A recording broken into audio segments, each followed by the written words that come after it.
नमस्कार, आप देख रहे हैं न्यूज 18 इंडिया और मैं हूं आपके साथ गायत्री शर्मा। न्यूज 18 पर अमित शाह के विस्फोटक इंटरव्यू के बाद बिहार की सियासत और गर्मा गई है। बिहार चुनाव पर न्यूज 18 से खास बातचीत में गृह मंत्री अमित शाह ने दावा किया कि पीएम मोदी की लहर से बिहार चुनाव में जेडीयू को भी फायदा होगा। अमित शाह के मुताबिक पीएम मोदी की पूरे देश में लहर है और बिहार चुनाव में इससे जेडीयू की सीटें भी बढ़ेंगी और बिहार चुनाव के बाद नीतीश कुमार ही बनेंगे मुख्यमंत्री। मैंने ये भी सुना है कि आपके इंटरनल सर्वेस कह रहे हैं कि वहाँ आज भी मोदी जी की एक बहुत बड़ी लहर है। एंटी इनकम्बेंसी जरूर होगा, वो हो जाता है, स्वाभाविक है इतने सालों के बाद, मगर मोदी जी की एक लहर है, वेव है, और हो सकता है आपकी सीट आपके पार्टनर से ज़्यादा, नीतीश जी से ज़्यादा सीटें आप लोग लेकर आए। भैया, मोदी जी की लहर सिर्फ बिहार में नहीं है जी, देश भर में है, बिहार में भी है, और स्वाभाविक रूप से उसका फायदा सिर्फ हमें नहीं होता है, जदयू को भी होगा, क्योंकि जदयू हमारा साथी है, हम साथ में चुनाव लड़ रहे हैं। तो मोदी जी की लहर से सिर्फ बीजेपी की सीटें बढ़ेगी ऐसा नहीं होगा, जदयू की इतनी ही सीटें बढ़ेगी जितनी बीजेपी की बढ़ेगी। हम लगभग बराबर सीटें लड़ रहे हैं, एक सीट जदयू हमसे ज़्यादा लड़ रहा है, बराबर सीटें लड़ रहे हैं। और मैं अभी भी कहता हूं कि आप कितना भी जवाब ढूंढने का प्रयास करिए, बिहार के अगले मुख्यमंत्री नीतीश कुमार। इस बीच गृहमंत्री अमित शाह के न्यूज 18 को दिए इंटरव्यू पर बिहार के मुख्यमंत्री नीतीश कुमार ने भी दी है प्रतिक्रिया। नीतीश कुमार ने अमित शाह के बयान को बिल्कुल सही बताते हुए कहा कि एनडीए में कोई दुविधा नहीं है और विपक्ष की एनडीए में कंफ्यूजन की बात निराधार है। बिहार के मुख्यमंत्री नीतीश कुमार हमारे साथ है। सर, अमित शाह ने एक बार फिर साफ कर दिया कि बिहार में कोई कंफ्यूजन नहीं। सर, अमित शाह ने कहा एनडीए में अब कोई कंफ्यूजन नहीं।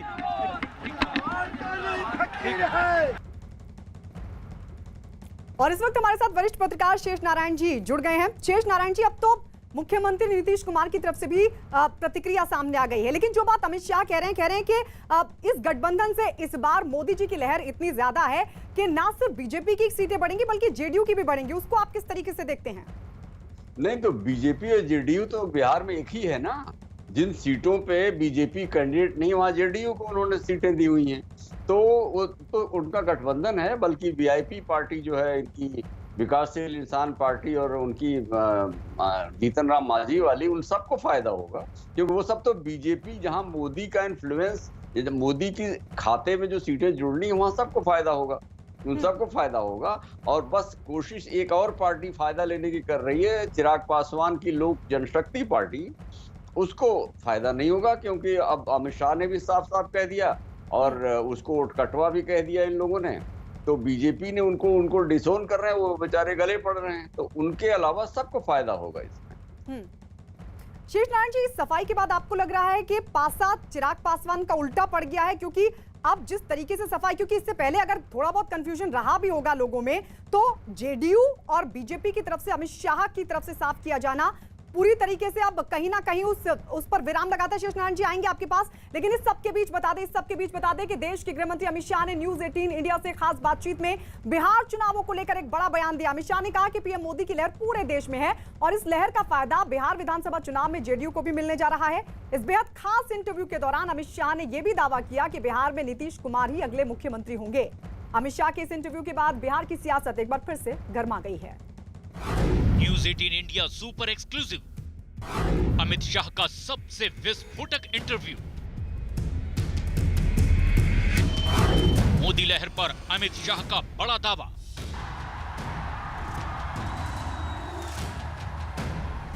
बिहार में ही नहीं, पूरे देश में मोदी लहर।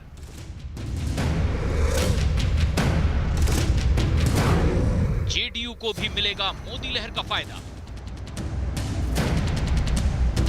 बिहार के सियासी समर पर इस वक्त सबसे बड़ा दावा देश के गृह मंत्री अमित शाह ने किया है। न्यूज 18 इंडिया के खास कार्यक्रम राजनीति में दिए गए एक इंटरव्यू के दौरान अमित शाह ने जो कुछ कहा, उसने बिहार की सियासत को वोटिंग से पहले ही गरमा दिया है। नेटवर्क 18 के editor in chief Rahul Joshi के सवालों का बेबाकी से जवाब देते हुए अमित शाह ने साफ साफ शब्दों में कहा कि मोदी लहर सिर्फ बिहार में ही नहीं बल्कि देश भर में है और इस लहर का फायदा विधानसभा चुनाव में जेडीयू को भी मिलने जा रहा है। मैंने ये भी सुना है कि आपके इंटरनल सर्वेस कह रहे हैं कि वहाँ आज भी मोदी जी की एक बहुत बड़ी लहर है। एंटी इनकम्बेंसी जरूर होगा, वो हो जाता है, स्वाभाविक है इतने सालों के बाद। मगर मोदी जी की एक लहर है, वेव है, और हो सकता है आपकी सीट आपके पार्टनर से ज़्यादा, नीतीश जी से ज़्यादा सीटें आप लोग लेके आए। भैया, मोदी जी की लहर सिर्फ बिहार में नहीं है जी, देश भर में है, बिहार में भी है, और स्वाभाविक रूप से उसका फायदा सिर्फ हमें नहीं होता है, जदयू को भी होगा, क्योंकि जदयू हमारा साथी है, हम साथ में चुनाव लड़ रहे हैं। तो मोदी जी की लहर से सिर्फ बीजेपी की सीटें बढ़ेगी ऐसा नहीं होगा, जदयू की इतनी ही सीटें बढ़ेगी जितनी बीजेपी की बढ़ेगी। हम लगभग बराबर सीटें लड़ रहे हैं, एक सीट जदयू हमसे ज़्यादा लड़ रहा है, बराबर सीटें लड़ रहे हैं। और मैं अभी भी कहता हूं कि आप कितना भी जवाब ढूंढने का प्रयास करिए, बिहार के अगले मुख्यमंत्री नीतीश कुमार। अमित शाह के दावे पर गरमाई बिहार की सियासत। विपक्ष ने किया अमित शाह के दावे पर पलटवार। कांग्रेस ने अमित शाह के दावे पर किया प्रहार। बिहार चुनाव को लेकर केंद्रीय गृह मंत्री अमित शाह ने जो दावा किया है उसको लेकर विपक्ष तिलमिला उठा है। दरअसल न्यूज 18 इंडिया को दिए खास इंटरव्यू में अमित शाह ने इस बात का दावा किया है कि बिहार में ही नहीं पूरे देश में मोदी की लहर है और इसी लहर की बदौलत बिहार में एक बार फिर नीतीश कुमार मुख्यमंत्री बनने जा रहे हैं। लेकिन विपक्ष को अमित शाह का ये दावा नागवार गुजर रहा है। बिहार चुनाव में एक तरफ महागठबंधन है तो दूसरी तरफ एनडीए है। दोनों के बीच सियासी जंग ने उस वक्त और जोर पकड़ लिया जब न्यूज 18 इंडिया पर अमित शाह ने देश में मोदी लहर का दावा किया। शाह के दावे पर विपक्ष की तरफ से मोर्चा संभाला बिहार कांग्रेस प्रभारी शक्ति सिंह गोहिल ने। उन्होंने अमित शाह के दावे पर तो सवाल उठाए ही, साथ ही चिराग पासवान की एलजेपी और ओवैसी की एमआईएम को बीजेपी की बी पार्टी भी बता दिया। अमित शाह जी ने खुद कहा था कि चुनाव के वक्त हम जो कहते हैं उसको करना थोड़ी ही होता है, वो तो जुमला होता है। तो उन्हीं की बात को अगर मान ले तो बिहार में चुनाव चल रहा है। ये सारे जुमले हैं, ये बी टीम की तहत चिराग पासवान जी को लगाया है और सिर्फ बी टीम पे सीमित नहीं रखा है, दूसरी ओर ओवैसी भी उनकी बी टीम है। तो किसी भी तरह से भाजपा नंबर 1 पार्टी उसको बनाना है। तेजस्वी यादव जी हमारे साथ, हम उनसे बात करते हैं। गृह मंत्री अमित शाह ने न्यूज 18 को इंटरव्यू में दिया गया कि मोदी लहर का फायदा नीतीश कुमार की पार्टी को भी होगा। जमीन पर और इंटरव्यू में बड़ा अंतर होता है। जमीन पर अगर आगे देखेंगे तो एनडीए की सरकार दोबारा बिहार में नहीं बनने जा रही है। अमित शाह के दावे पर जेडीयू का बयान। बिहार में रिकॉर्ड जीत दर्ज करेगा एनडीए।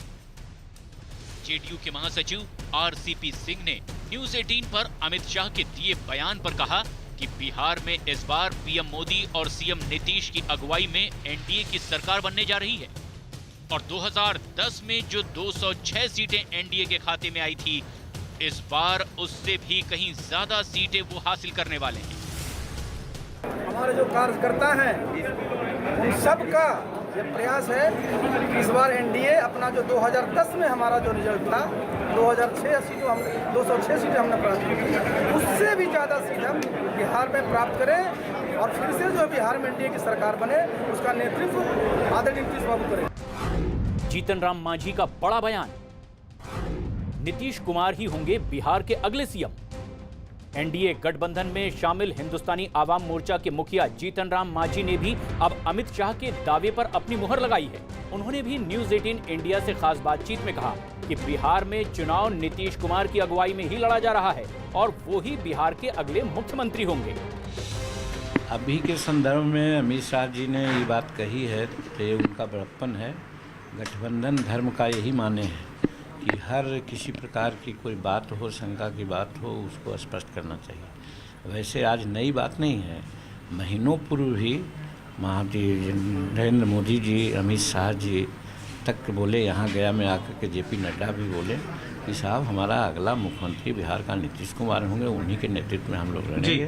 क्योंकि बिहार और दिल्ली दोनों मिल करके बिहार को ज़्यादा आगे बढ़ाया है हर क्षेत्र में, इसलिए हर हालत में हम लोग, यहाँ तक उन्होंने कहा कि भाई सीट अगर हमको ज़्यादा भी आ जाए जी, उन्होंने कहा। बनिस्पत की जेडीयू के, तो भी वो जेडीयू का सीएम होंगे, हम उनको सीएम बनाएंगे। संजय जायसवाल जी हमारे साथ, हम उनसे बात करते हैं। सर, गृह मंत्री अमित शाह ने कहा है न्यूज़ 18 इंडिया से कि मोदी लहर का फायदा जेडीयू को भी होगा। किस तरीके से आप देखते हैं यहाँ पर बिहार के पूरे गरीबों को झोपड़ी की चिंता अगर किसी ने की है तो मोदी जी ने की है। हम लोगों ने भी नहीं सोचा था कि बिहार के हर गरीब के घर में बिजली होगा, गैस होगा, शौचालय होगा। और प्रधानमंत्री मोदी जी ने जो कुछ भी एक गरीब की झोपड़ी में किया है, वह सारा कार्य बिहार की जनता माननीय मोदी जी को और माननीय नीतीश जी को वापस करेगी इस चुनाव। वहीं बिहार में इस बार एनडीए गठबंधन से अलग होकर लड़ रही एलजेपी से जब अमित शाह के दावे पर सवाल किया गया तो उन्होंने क्या कहा, ये भी सुनना जरूरी है। अमित शाह जी कहते हैं कि गठबंधन है जनता दल यू के पास, तो आप लोग प्रेस मीडिया के लोग हैं। सबसे पहले जनता दल यू का जितना भी होर्डिंग लगा है, जितनी भी गाड़ियां निकली है, सबसे पहले जनता दल यू की निकली है। कहीं पर भी माननीय मुख्य प्रधानमंत्री जी का या अमित शाह जी का फोटो उस पर नहीं लगा हुआ है। नीतीश जी अपने चेहरे पर चुनाव लड़ रहे हैं, भाजपा के बदौलत नहीं लड़ रहे हैं। हम भाजपा के बदौलत चुनाव लड़ रहे हैं। जाहिर है अमित शाह के दावे ने विरोधियों के खेमे में एक हलचल जरूर मचा दी है, क्योंकि ये बात विपक्ष भी अच्छी तरह से जानता है कि अमित शाह बिना किसी आधार के कोई दावा नहीं करते। यही वजह है कि अब विपक्ष भी मोदी लहर के दावे पर आक्रामक हो गया है। उधर कांग्रेस के नेता रणदीप सुरजेवाला ने बिहार में कांग्रेस और आरजेडी की सरकार बनने का दावा किया। उन्होंने इस दौरान नीतीश कुमार और बीजेपी पर बड़ा हमला भी बोला और अमित शाह के जीत के दावे को नकार दिया। कांग्रेस के राष्ट्रीय महासचिव हैं रणदीप सिंह सुरजेवाला, कर्नाटक के प्रभारी हैं, लेकिन बिहार में चुनाव लड़वाने के लिए कांग्रेस नेतृत्व ने उनको खास तौर से भेजा। हमारे साथ हैं अमित शाह ने नेटवर्क 18 को इंटरव्यू दिया और ये कहा है कि लहर चल रही है बीजेपी की और उसका फायदा यहाँ नीतीश कुमार को होगा और नीतीश ही मुख्यमंत्री बनेंगे। ये तो वही नीतीश कुमार जी हैं जिनके बारे में अमित शाह जी कहते थे अगर ये जीतेंगे तो पाकिस्तान में पटाखे फूटेंगे। तो फिर अमित शाह जी ने अपनी बात क्यों बदल ली?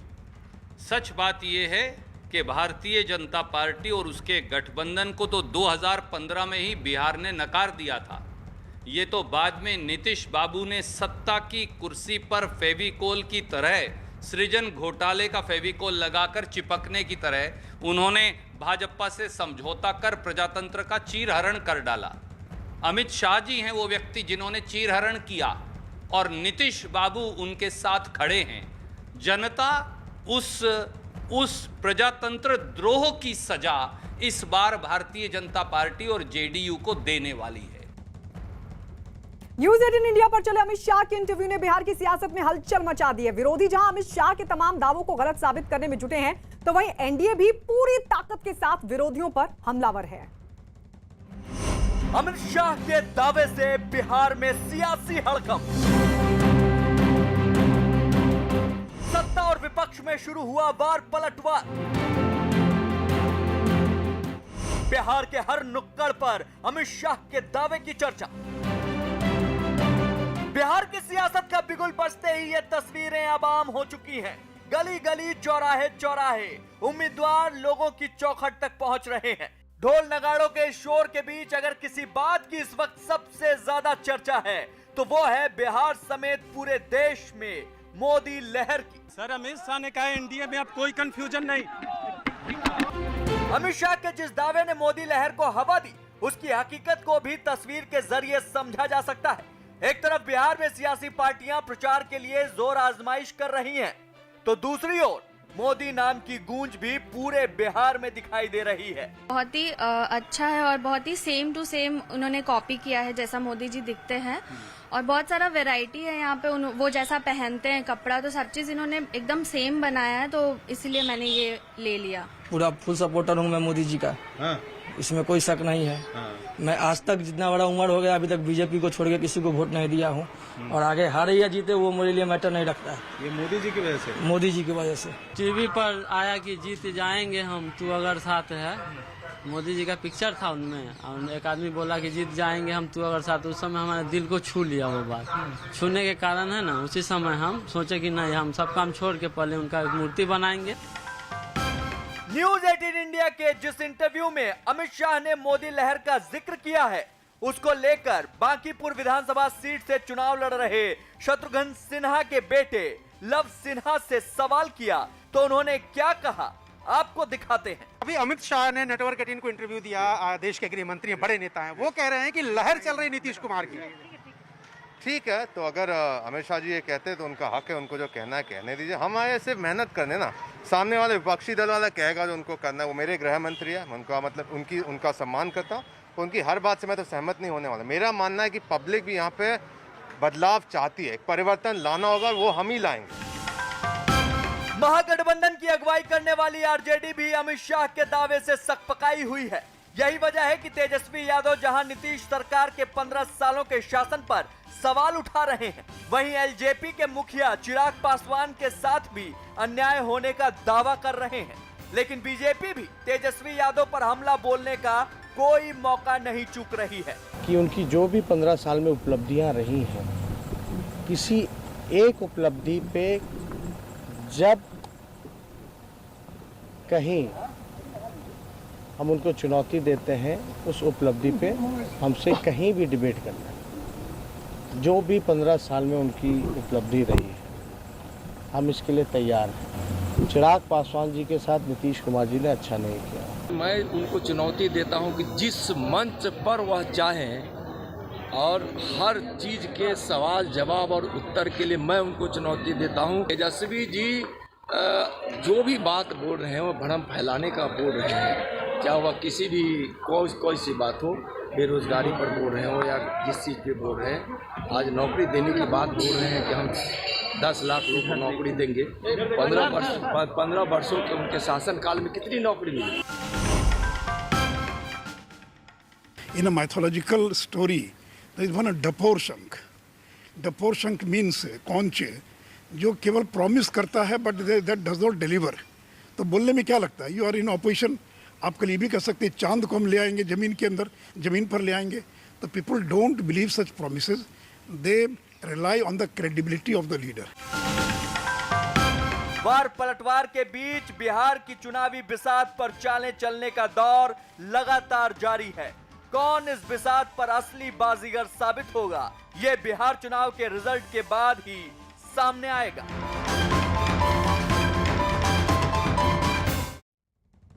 आपको बता दें, बिहार चुनाव से जुड़ा हर अपडेट, हर खबर देखिए news18india.com पर। और इसी के साथ आपको बता दें, नेटवर्क 18 के editor in chief Rahul Joshi को दिए एक्सक्लूसिव इंटरव्यू में गृह मंत्री अमित शाह ने कहा कि पश्चिम बंगाल में कानून व्यवस्था की हालत ठीक नहीं है और ऐसे में कैलाश विजयवर्गीय की वहां राष्ट्रपति शासन लगाने की मांग करना गलत नहीं है, लेकिन उन्हें सरकार में होने के नाते राज्यपाल और बाकी रिपोर्ट भी देखनी होती है। आपके साथी जो हैं, जो कि बंगाल को देखते हैं या बंगाल में हैं, जैसे कि कैलाश विजयवर्गीय, बाबुल सुप्रियो, इन्होंने ये तक मांग की है कि वहाँ पे प्रेसिडेंट रूल लगाना चाहिए। आपकी इस पे क्या राय है? देखिए, तो पॉलिटिकल पार्टी के नेता है, स्थिति इतनी गंभीर है कि मांग करे वो उनकी जगह पे वाजिब है। जहाँ तक भारत सरकार का सवाल है, हमें संविधान के हिसाब से देखना है, गवर्नर साहब की रिपोर्ट क्या आती है, स्थिति क्या होती है, वो देखकर निर्णय होता है। परंतु भारतीय जनता पार्टी के नेता जो मांग कर रहे हैं, मैं मानता हूं कि स्थिति सच अर्थ में वहां पर गंभीर है।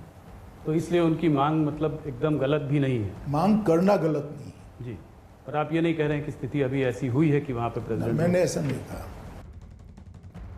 उधर बंगाल में न्यूज 18 की खबर का असर हुआ है। गृह मंत्री अमित शाह के न्यूज 18 को दिए इंटरव्यू के एक दिन बाद ही पश्चिम बंगाल के राज्यपाल जगदीप धनखड़ ने सीएम ममता बनर्जी को पत्र लिखकर उनको संवैधानिक शपथ की याद दिलाई है।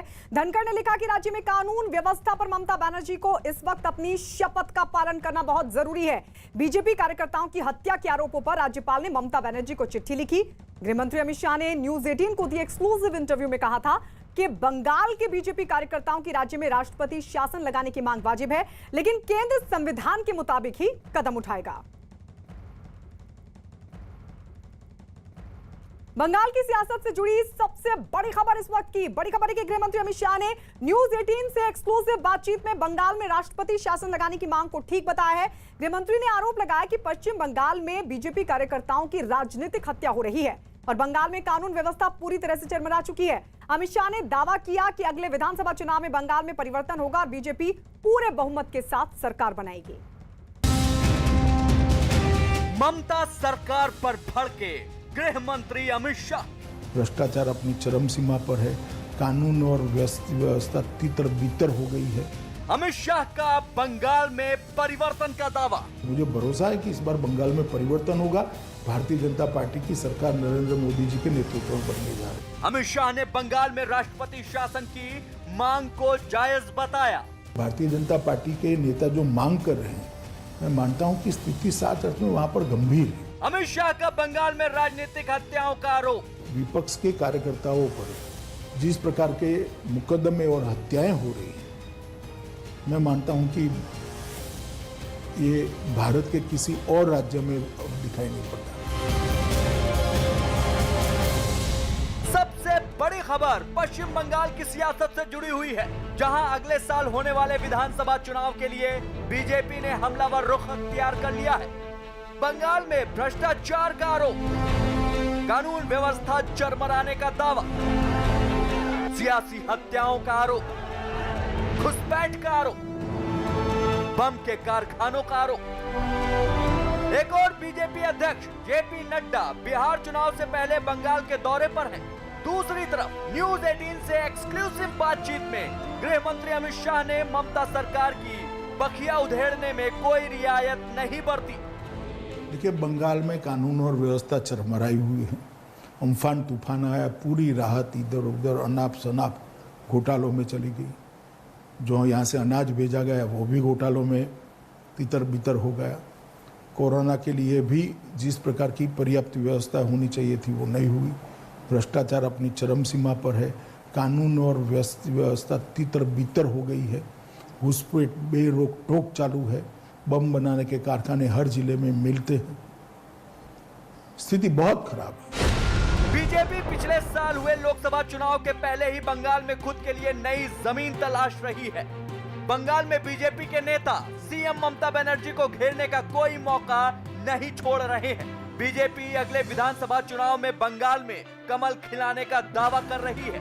बीजेपी के जुझारू रवैये का फायदा ये मिला कि लोकसभा में उसने 18 सीटें जीतकर एक साथ टीएमसी और सीपीएम की नींद उड़ा दी, और शायद इसीलिए गृह मंत्री अब बंगाल में बीजेपी सरकार बनाने का दावा कर रहे हैं। तो आपका क्या अनुमान है, भारतीय जनता पार्टी को क्या उम्मीद है इलेक्शन में अगले साल? हम डटकर लड़ेंगे और मुझे भरोसा है कि इस बार बंगाल में परिवर्तन होगा। भारतीय जनता पार्टी की सरकार नरेंद्र मोदी जी के नेतृत्व में बनने जा रही है। कोई चेहरा आपके दिमाग में है जिसको कि चीफ मिनिस्टर प्रोजेक्ट किया जाएगा? वो तो हो भी सकता है, मगर अभी तो बंगाल की जनता तृणमूल कांग्रेस को हटाना चाहती है, वो मुख्य बात है। बीजेपी लंबे समय से बंगाल में राजनीतिक हत्याओं का आरोप लगा रही है। कुछ दिन पहले जब बैरकपुर में बीजेपी नेता मनीष शुक्ला की हत्या हुई तो पार्टी ने पुलिस और टीएमसी पर मिली भगत का आरोप लगाकर थाने के सामने धरना प्रदर्शन भी किया और आरोप लगाया कि राज्य में कानून व्यवस्था खत्म हो चुकी है। यदि निष्पक्ष चुनाव इस प्रदेश में करवाना है तो राष्ट्रपति शासन आवश्यक है ना। लॉ एंड ऑर्डर है ही कहाँ है यहाँ पर? यहाँ ना लॉ है ना ऑर्डर है। यहाँ जो भी कुछ है ममता जी का ऑर्डर है बस। भारत का संविधान यहाँ काम नहीं करता है, ममता जी का संविधान काम करता है। बीजेपी लगातार ममता बनर्जी पर एक के बाद एक ताबड़तोड़ हमले कर रही है। बीजेपी का आरोप है कि चाहे अम्फन तूफान हो या फिर कोरोना से जंग, हर चीज में भ्रष्टाचार हुआ है। राजनीतिक हिंसाओं का हवाला देकर बीजेपी के नेताओं का कहना है कि उनके अनगिनत कार्यकर्ता राजनीतिक हिंसा की भेंट चढ़ चुके हैं। टीएमसी पर इन हत्याओं का आरोप लगाते हुए बीजेपी राज्य में राष्ट्रपति शासन की मांग कर रही है। जब न्यूज 18 ने गृह मंत्री से बंगाल में राष्ट्रपति शासन की मांग से जुड़ा सवाल पूछा तो उन्होंने इस मांग को ठीक करार दिया। कैलाश विजयवर्गीय, बाबुल सुप्रियो, इन्होंने ये तक मांग की है कि वहां पे प्रेसिडेंट रूल लगाना चाहिए। आपकी इस पे क्या राय है? देखिए, तो पॉलिटिकल पार्टी के नेता है, स्थिति इतनी गंभीर है कि मांग करे वो उनकी जगह पे वाजिब है। जहाँ तक भारत सरकार का सवाल है, हमें संविधान के हिसाब से देखना है। गवर्नर साहब की रिपोर्ट क्या आती है, स्थिति क्या होती है, वो देखकर निर्णय होता है। परंतु भारतीय जनता पार्टी के नेता जो मांग कर रहे हैं मैं मानता हूं कि स्थिति सच अर्थ में वहां पर गंभीर है।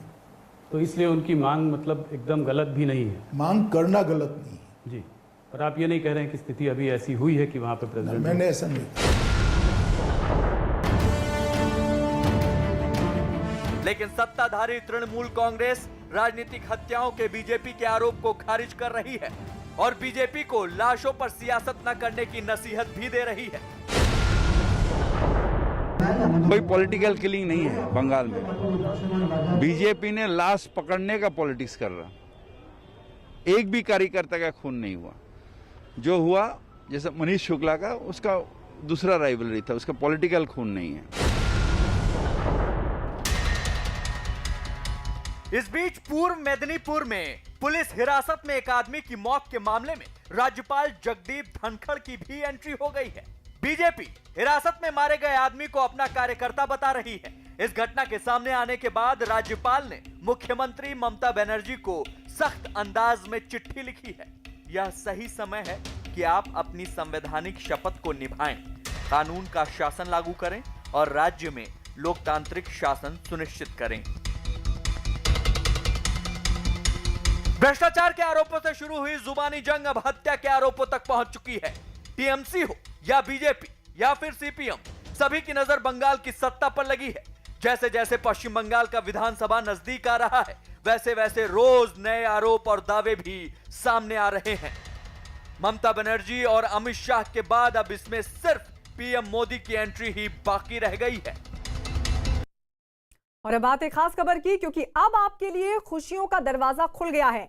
अमेज़न का ग्रेट इंडियन फेस्टिवल हो चुका है शुरू। बड़ी डील, शानदार ब्रांड के साथ कीजिए ढेर सारी शॉपिंग।